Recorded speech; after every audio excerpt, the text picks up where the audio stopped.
स्वागत है। जिस प्रकार का कल रात से फैसला लिया है मोदी सरकार ने 500 और 1000 रुपए के नोटों को बंद करने का, किस प्रकार की गहमा गहमी, किस प्रकार की स्थिति परिस्थिति देश भर में देखने को मिल रही है, इस मुद्दे पे बात करने के लिए हमारे 4 सहयोगी देश के अलग अलग कोनों से मौजूद हैं। हमारे साथ मौजूद हैं गाजियाबाद के लोनी से अश्विनी मिश्र, उसके अलावा बलिया से सुनील शुक्ला मौजूद हैं। बलिया उत्तर प्रदेश का हिस्सा है। तो वहीं देश की फाइनेंशियल कैपिटल मुंबई से शिशिर शेलार हैं हमारे साथ। तो वहीं बेंगलुरु से आयशा खानम हैं। शिशिर, पहले आपका ही रुख करेंगे क्योंकि फाइनेंशियल कैपिटल के लिहाज से इस प्रकार के आर्थिक निर्णयों को किस तरीके से मुंबई ने देखा है, महाराष्ट्र ने देखा है, शहरी और ग्रामीण इलाकों में किस प्रकार की हलचल रही और क्या लोग अब समझ रहे हैं कि हाँ, उनको छोटी मोटी तकलीफों के लिए तैयार रहना चाहिए। बिल्कुल, हालांकि देखिए जिस प्रकार से कल जब ये फैसला सुनाया गया था, मुंबई के कई सारे एटीएम्स पे जो है भीड़ बढ़ गई थी, लेकिन जिस प्रकार से प्रधानमंत्री ने एक संबोधन किया कि इसमें लोगों को जो है, आम लोगों को पैनिक करने की ज़रूरत नहीं है, और जिस प्रकार से मैसेज स्प्रेड किया गया सरकार की तरफ से भी और मीडिया की तरफ से भी, लोगों में एक अच्छा मैसेज गया है। और लोग जो है हाँ, जहाँ इमीडिएटली अगर देखा जाए तो ये न्यूज़ सुनने के बाद थोड़े पैनिक हो गए थे, लेकिन बाद में उन्होंने ये बात समझ में आई। और इसलिए आज हमने पूरा देखा कि मुंबई में अगर देखा तो फाइनेंशियल ट्रांजैक्शन, हालांकि फाइनेंशियल कैपिटल माना जाता है, लेकिन इसका असर ज़्यादा जो है दिखाई नहीं दिया था।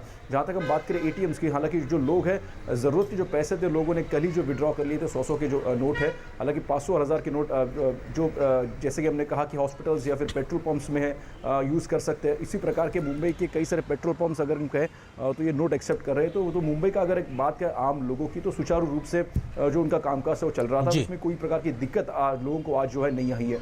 दूसरी अगर हम बात करें जिस प्रकार से फाइनेंशियल कैपिटल माना जाता है, बैंकों की तरफ से हमने बात किया, चाहे वो बैंकर इंडस्ट्री के लोग थे, उन्होंने एक सराहनीय कदम इसको माना है, क्योंकि जिस प्रकार से एक ऐसे वक्त पर जो है कदम उठाया है जिसमें काफ़ी ज़रूरत थी जिस प्रकार से ब्लैक मनी को टैप करने की, और बैंकों ने कहा है कि वो पूरी तरह से तैयार है। जहाँ तक बात करें नई करेंसी आने के लिए, तो जिस प्रकार से हमने एक्सिस बैंक से भी बात किया, ICICI बैंक के जो स्पोक पर्सन है उनसे बात की, तो उन्होंने कहा कि जो 2 दिन का वक्त दिया गया वो काफ़ी वक्त है उनके लिए। RBI से वो जो है लगातार टच में है, और जिस प्रकार से करेंसी चेस्ट जिसको कहते हैं, जिस प्रकार से करेंसी आज और कल 2 दिनों में लॉजिस्टिकल जिस प्रकार सप्लाई कहा जाता है, वो कहीं ना कहीं बैंकों को पूरी तरह से मिल जाएगा। और 2 दिन के बाद जो है ये ATMs भी खुल जाएंगे, और साथ ही साथ कई सारी बैंकों ने जो है अपने सेंटर्स जो है ओपन किए गए हैं, चाहे वो एक्सिस बैंक हो, चाहे प्राइवेट हो, या फिर अगर हम बात करें पब्लिक सेक्टर बैंक हो, उन्होंने एक हेल्पलाइन नंबर भी निकाला है, साथ ही साथ एक सेंटर्स ओपन किए, एक वॉर रूम ओपन किया है। हालांकि लोगों को किसी भी प्रकार का अगर किसी भी प्रकार की समस्या हो तो लोग उस बिल्कुल उन नंबर्स पे बात कर सकते हैं, इसमें कोई दो राय नहीं। शिशिर, आप महत्वपूर्ण सूचना दे रहे हैं, आपके पास वापस आने की कोशिश करेंगे। हमारे सहयोगी अश्विनी इस वक्त हमारे साथ उत्तर प्रदेश के लोनी से मौजूद हैं। अश्विनी, जो एक तरीके से फैसला लिया गया है, क्या वो सही तरीके से आम जनता में ट्रांसलेट होता नजर आ रहा है? क्योंकि आप जिस इलाके में हैं वो संभवतः एक ग्रामीण इलाका है। लोगों को कम से कम इन प्रकार के फैसले और उससे होने वाले असर को लेकर किस प्रकार की जानकारी अभी तक पहुंच पाई है, आपका अनुभव? आरेंद्र, जैसा कि आप कह रहे हैं कि हम गाजियाबाद का सटा हुआ ये इलाका है, ग्रामीण क्षेत्र है, पंचलोक गांव है ये। यहाँ पर और आसपास के पूरे भी क्षेत्र में, या फिर समूचा कहें कि जो ग्रामीण भारत का अंचल है, जहाँ पर वास्तविक शब्दों में, वास्तविक अर्थों में भारत बसता है, लोग बेहद खुश हैं सरकार के इस फैसले को लेकर, क्योंकि उनको उम्मीद जगी है कि जैसा वादा किया गया था उस वादे को पूरा करते हुए काला धन, जो कि समाज की एक दीमक की तरह प्रधानमंत्री ने कहा बुराई थी, उसको समाप्त करने के लिए करारा प्रहार है, बेशक है। हम खुद ग्रामीणों की प्रतिक्रिया लेना चाहेंगे। आप ये बताएं कि एक लंबा वक्त आपने देखा है, बहुत सारी सरकारें आपने देखी है, कितना ऐतिहासिक, कितना युगांतकारी ये फैसला आप मानते हैं? ऐसा निर्णय किसी ने आज तक नहीं लिया जैसा मोदी जी ने लिया है, और काले धन पे नहीं, आतंकवाद पे भी रोक लगेगी इसमें, और बहुत अच्छा फैसला है। इससे किसान और गरीब को किसी को नुकसान होने वाला नहीं है। 2-4 दिन की परेशानी है, सब ये नॉर्मल हो जाएगा। जी, आप दादा ये बताएं कि जैसे खेती किसानी का इस समय वक्त है, धान कटा हुआ है, इसके बाद गेहूं बोने की स्थिति आ रही है, खाद खरीदने में, बीज खरीदने में, सिंचाई करने में जिस तरीके की बात कही जाती है, लोग बता रहे हैं कि किसानों को परेशानी हो सकती। क्या ऐसी बात 1% भी सही है? नहीं, कोई परेशानी नहीं है हमारे। हाँ जी अश्विनी, बोलने लग रहे हैं, वो जुटने लग रहे हैं, पैने मणि लेके कर रहे हैं काम को सब। जी, जो बुए हैं वे चले गए, सब उठ भी लिए, जैसे मुंजी हैं या ये हैं, ये उठ लिए हैं खेतों से। जी, आर्यन देख सकते हैं कि धन और धान्य 2 चीजें कही जाती है। गांव में धान्य भरपूर होता है, धन की उतनी ज्यादा दिक्कत नहीं होती, अर्थव्यवस्था ऐसी होती है कि भुगतान 15 दिन, 20 दिन, 1 महीने बाद भी किया जा सकता है। ग्रामीणों में बेहद उत्साह है, किसानों में बेहद हौसला है, क्योंकि आखिरकार लाभ जो मिलेगा ग्रामीण जनता को मिलेगी, गरीब जनता को मिलेगी। बिल्कुल। क्योंकि जो काला धन खत्म होगा, कीमतें कम आएंगी, कीमतें कम होंगी तो पढ़ाई लिखाई, दवाई, अस्पताल, बच्चों की उच्च शिक्षा, इन सब चीजों में लोग उम्मीद बिल्कुल लेके चल रहे हैं कि निश्चित तौर से इसमें इजाफा होगा। बिल्कुल बिल्कुल अश्विनी, हमारे पास आनंद, वक्त एक थोड़ा चीज सा और कम है, देखिए, हमारे पास वक्त कम है, आपका फिर लौटने की कोशिश करेंगे। हमारी सहयोगी आयशा खानम बेंगलुरु से हमारे साथ मौजूद है। आयशा, अगर बेंगलुरु या कहा जाए दक्षिणी राज्यों के लिहाज से अगर बात की जाए, आपको किस प्रकार का एक अनुभव वहां पे लोगों को देखने को मिल रहा है इस वक्त? देखिए आरेंद्र, बैंगलोर में खासकर कर्नाटक के पूरे राज्य में हमने कर्नाटक के मुख्यमंत्री से लेकर आम आदमी तक बात की तो हर कोई एक ही सुर में यही जवाब दे रहा था कि प्रधानमंत्री ने जो कदम उठाए हैं वो सही है। हाँ, कुछ दिक्कतें ज़रूर होंगी, लेकिन ये जो कदम है वो काले धन के खिलाफ एक जंग है। तो मुख्यमंत्री की भी यही राय थी, तो स्टेशन पर काम करने वाले कूली की भी यही राय थी। हालांकि बेंगलोर एक ऐसा शहर है, एक IT सिटी माना जाता है और यहाँ के लोगों के लिए कैशलेस ट्रांजैक्शन यानी ऑनलाइन ट्रांजैक्शन कोई नई बात नहीं है।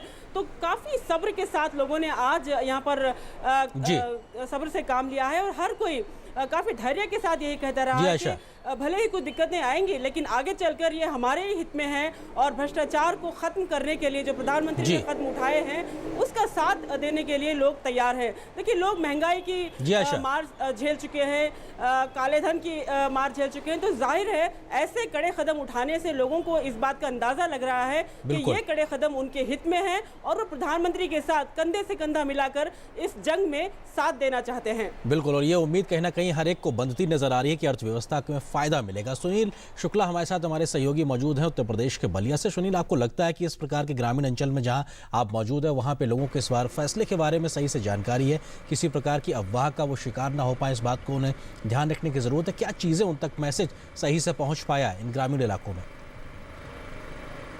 आरेंद्र, मैं इस समय बलिया में हूँ। बलिया में एक मशहूर मेला लगता है ददरी का।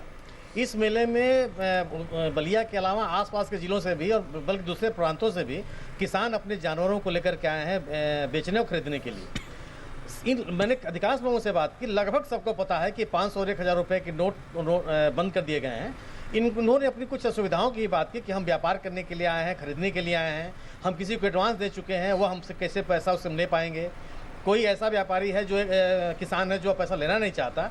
बावजूद इसके सभी का ये कहना है कि इस निर्णय का एक दूरगामी असर पड़ेगा। हमारे साथ इससे एक परमेश्वर मिश्र जी हैं जो स्थानीय किसान हैं, वो भी अपने पशुओं के साथ इस मेले में आए हैं। मैं उनसे उनकी प्रतिक्रिया जानना चाहूँगा। मिश्र जी, ये जो रोक लगी है 500 और 1000 रुपये के नोट का, इसका असर किस रूप में देखते हैं आप? ये रुकना तो आवश्यक था, क्योंकि देख रहे हैं कि नाजायज़ पैसे का एकत्रीकरण कुछ लोगों ने किया है और वो पैसा कैसे निकलेगा इसका मतलब कि जी सुनिए जरूरी था इसके लिए। आरेंद्र, एक यादव जी हमारे साथ हैं, ये भी किसान हैं, इनकी बात आप सुनिए। मोदी जी जो किए हैं वो बहुत बढ़िया किए हैं। ये सब कुछ मिल जाएगा। उनके ये काम बहुत सबसे बढ़िया किए हैं, जो कि इसलिए कोई तकलीफ यहाँ पर लेन देन के 500 और 1000 में कोई तकलीफ ही नहीं है। फिर तो वो बदला जाएगा, उसमें कोई कष्ट नहीं है। ये जो काम हो रहा है वो बहुत अच्छा कर रहे हैं।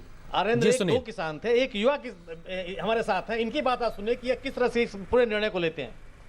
सर, मैं ये बताना चाहता हूँ कि मोदी जी ने जो किया ये सर्जिकल स्ट्राइक 2 है और मैं मोदी जी को, अपने प्राइम मिनिस्टर को बहुत बहुत थैंक्स बोलना चाहता हूँ। और मोदी जी ने जो कार्यक्रम ये किया है इससे आम आदमी को कोई इफ़ेक्ट नहीं पड़ेगा, माइनर इफ़ेक्ट पड़ेगा। ये जो इफ़ेक्ट पड़ेगा जिसे भी पड़ेगा वो करप्शन करने वाले लोगों को पड़ेगा। ये 3 लोगों से आपने बात की जो विभिन्न वर्गों के लोग हैं, बिल्कुल इन्होंने सहजता से इसको स्वीकार किया है। बावजूद इसके इनकी थोड़ी बहुत समस्याएं हैं, लेकिन उस समस्याओं को बर्दाश्त करने के लिए तैयार है राष्ट्रीय। बिल्कुल बिल्कुल, और हमारे पास वक्त की कमी है, लेकिन इसमें कोई दो राय नहीं कि हर कोई इस बात को समझ रहा है कि इस प्रकार के बड़े फैसले लेने जरूरी थे। हालांकि थोड़ी बहुत तकलीफें भले ही क्यों ना हो, उसको सहने के लिए वो तैयार है। बहुत शुक्रिया आप चारों सहयोगियों को हमारे साथ जुड़ने के लिए। अश्विनी, आपका